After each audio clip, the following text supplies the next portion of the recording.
BBC News at 1 o'clock. This is James Kelly. Sir Keir Starmer is facing criticism for sacking Labour's Deputy Leader Angela Rayner from her role as party chair and campaign coordinator.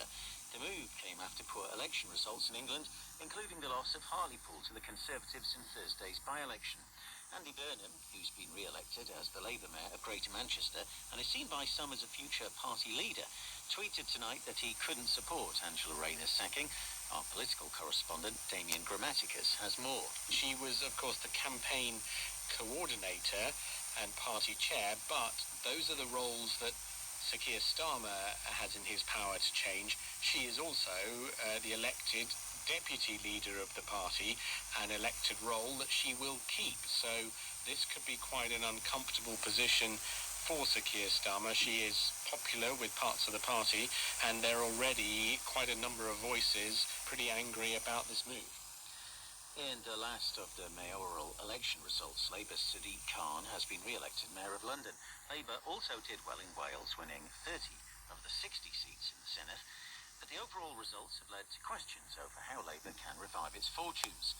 The deputy online editor of the New Statesman, Rachel Cunliffe, said the Conservatives had moved onto traditional Labour territory, with pledges to increase funding for skills and education and to level up deprived areas of the country. I think that is the challenge facing Labour, is that they're not battling David Cameron's pro-austerity party, at least a party that claims that that's what it's doing. They're battling a party that seems to have so many policies that are actually taken from Labour manifestos over the last decade, and it's very, very difficult to fight your opponents when your opponents keep taking all your best ideas. Boris Johnson has asked for talks with Nicola Sturgeon after the Scottish National Party won an historic fourth term in office. Although the SNP fell one seat short of an overall majority at Holyrood, it has the backing from the Scottish Greens to push for a second independence referendum. Football, Manchester City have been forced to wait a bit longer before they can lift the Premier League trophy.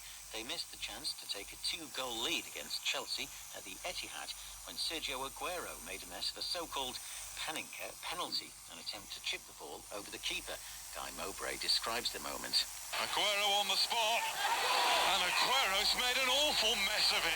Pep Guardiola is not impressed one bit. Last week he was singing the praises of his number 10. What a player, what a man. I'm in love as a person, he said after he scored at Crystal Palace. The relationship has soured a little bit in that moment. The game finished 2-1 to Chelsea. The American singer Lloyd Price, who helped to pave the way for rock and roll with his 1952 hit Lordy Miss Claudie, has died. He was 88. He became known as Mr. Personality after his biggest hit, Personality, in 1959. BBC News. Across BBC Local Radio and BBC Radio 5 Live, Jim Davis.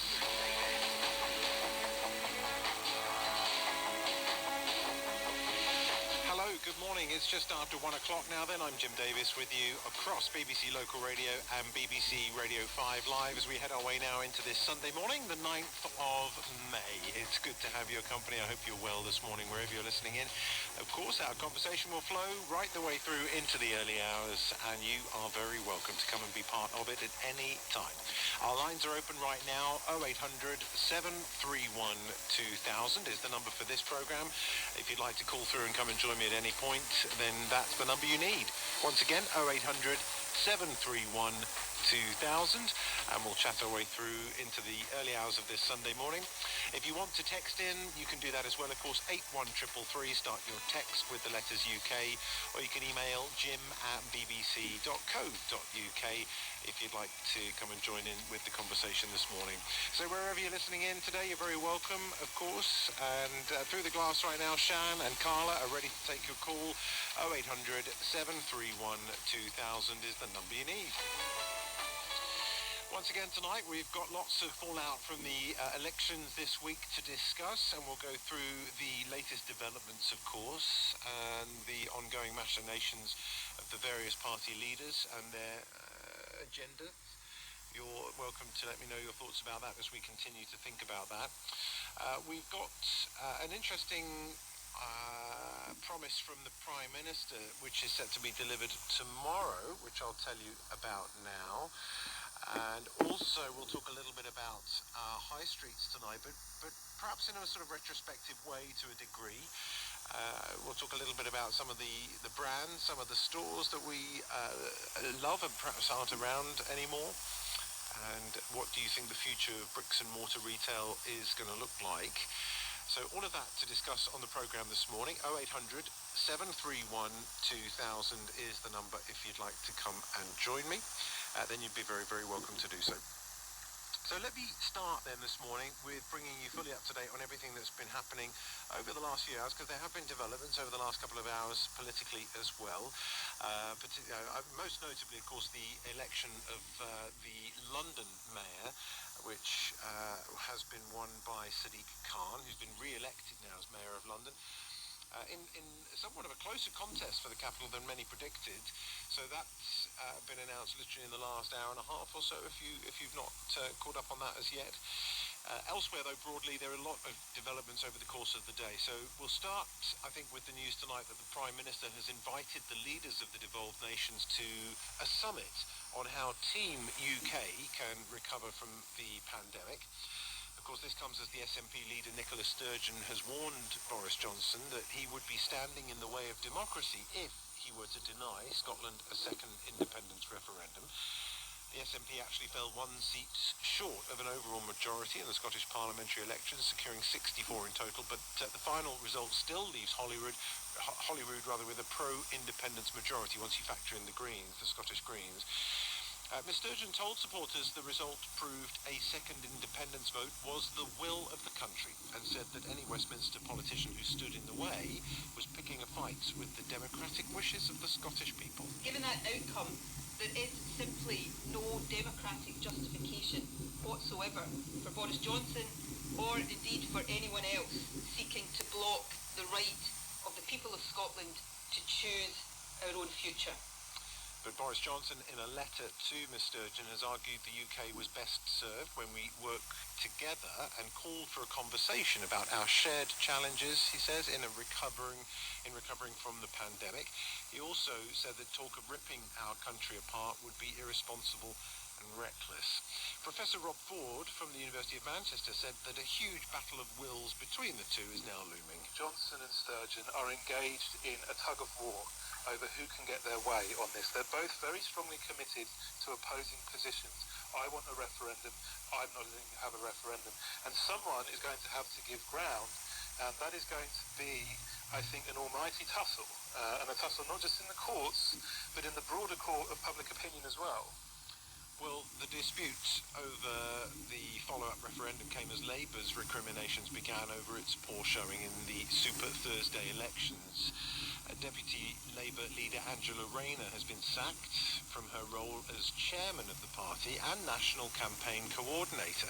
Prominent figures now on the left of the party particularly have hit out at that move, with former Shadow Chancellor John McDonnell, for example, calling Sir Keir cowardly, and saying that it was an avoidance of responsibility. The row comes despite actually some fairly good results for Labour today in Saturday's results. Labour's Sadiq Khan, of course, as I mentioned, has been re-elected as Mayor of London. Opinion polls had suggested his Conservative rival Sean Bailey would be a distant second, but actually it became a lot closer in the end, going to the second preference votes, and Sadiq Khan taking 1.2 million compared to Mr Bailey's 977,000. There were surprise victories as well for Labour in the west of England, also Cambridgeshire and Peterborough in the mayoral elections there, whilst comfortably winning second terms in Greater Manchester and the Liverpool City region with Andy Burnham and Steve Rotherham respectively. Andy Burnham's an interesting one. Now, we'll talk a bit about what he had to say tonight, because Andy Burnham, who has been installed as the bookmakers' favourite to replace Sir Keir Starmer as the next Labour leader now, despite not actually being an MP, hasn't closed the door on the possibility of becoming the next Labour leader. He said, in the distant future, maybe if the party were ever to feel it needed me, well, I'm here and they should get in touch. That's very much leaving the door open, isn't it? But I think more, in terms of the moment, the more interesting aspect of his speech tonight in Victory was the message that he said the vote sent to Westminster about the matter of levelling up around England. People are buying in to English devolution. They are telling you to deliver more of it, not less. They like us having the ability to do more for ourselves, to do things that are right for Greater Manchester. They can see how it's making politics work better for them. We'll hear a bit more of that speech later, because he gives an example of bus fares, for example, being £1.55 in London, but £4 plus for a similar journey in Manchester. And he said that's just not fair, it's not right. And of course, politicians at Westminster are ultimately responsible for not empowering the Metro mayors with the ability to do whatever is necessary to make those bus fares, for example, fairer for everybody in the cities concerned. So it's about English devolution. It's about levelling up. And I wonder what you think about that tonight. So we'll discuss that. Boris Johnson, of course, who travelled up to Hartlepool to celebrate with the town's new MP, Jill Mortimer, on Friday, vowed there would be no let-up in levelling up following the victories. The Prime Minister has said that these election results are an instruction to keep our focus on what matters: more jobs and investment, better public services, and levelling up opportunity in every single community across the country. He went on to say many people who voted Conservative for the first time, from the Vale of Clwyd to Harlow, from Cornwall to Dudley, and of course here in Hartlepool. So I'm interested in the idea of English devolution and whether Westminster should devolve more powers to local areas. Is that something you would support? If so, what powers in particular do you think would be useful? If you live, I don't know, for example, in Manchester or Leicester, for example, or Exeter, what kind of powers would you like to see your local councillors, mayors, representatives, etc. Take control of from Westminster in that sense? So there's lots to chew over there, isn't there? Of course, lots to discuss with these results. We've got the Scottish independence referendum. Is it the will of the country now, do you believe? If you do the mathematics, of course, whilst there was an emphatic victory and a fourth term for the SNP, mathematically, you could argue quite fairly that actually more people voted in Scotland for parties that would effectively wish to remain within the United Kingdom. So where does that actually leave the debate around Scottish independence? And do you feel like a referendum, or a second referendum, I should say, is actually the only way to really settle that once and for all? Or do you feel like actually that's folly, in as much as the independence referendum has happened, it was once in a generation, we know the position of the Scottish people, and there is no more to discuss, let's move on. Let me know. And do you think the Prime Minister's invitation is the right thing to do, effectively, to buy time, you could say, before this whole issue inevitably returns to the table, having issued an invitation for the devolved leaders to come to London to sit and discuss how Team UK, as Boris Johnson has typically put this, to move forward post-pandemic. And of course then there's the Labour Party. We discussed quite a lot about the Labour Party last night, but I'm happy to continue to discuss that, particularly after Sir Keir Starmer's decision to sack Angela Rayner. Do you think that's the right thing for him to have done? Or is that, as, for example, was used earlier, the interesting adjective by John McDonnell describing Sir Keir's actions as cowardly? 0800 731 2000. Any bit of that you want to focus in on, or broadly to make a point, you're welcome to call. Now, I mentioned something interesting that Boris Johnson's going to inform us about in the next day or so. This is according to the Sunday Telegraph front page this morning. And it feels almost bizarre to even be saying this out loud, but this is the headline in the Sunday Telegraph: hugging family and friends will be allowed from next week, PM to say. I mean, take coronavirus out of the mix for a second, and to have even considered just over a year ago that the Prime Minister would have any influence on whether we were able to hug our family and friends is just completely weird and strange. But there we go. We know that's the situation currently, and we understand why. But here's the story: hugging friends and relatives will be allowed from next week, as long as people use their common sense. Boris Johnson is expected to make that announcement tomorrow. The Prime Minister is going to set out the next stage of lifting restrictions from the 17th of May at a Downing Street press conference. And Boris Johnson is likely to say that everyone should use their personal judgment and common sense when it comes to hugging friends and family. The news will be a relief, the Sunday Telegraph says, for millions of people who've not hugged anyone for months due to lockdown measures. It goes on to suggest the Prime Minister will also confirm changes set out last week that care home residents in England can now go on low-risk trips, such as to relatives' gardens or a local park, without having to self-isolate when they return. And he'll also confirm that while funerals can take place from the 17th of May with up to 30 mourners, a month earlier than planned, the rules for weddings and other life and commemorative events will remain unchanged. But it's the notion of hugging, really, that I think is truly a powerful one for so many of us, having been denied that physical contact with our loved ones for so many months now. And then it leaves me to think about the things that you are looking forward to most as the restrictions now begin to ease and the vaccine rollout continues.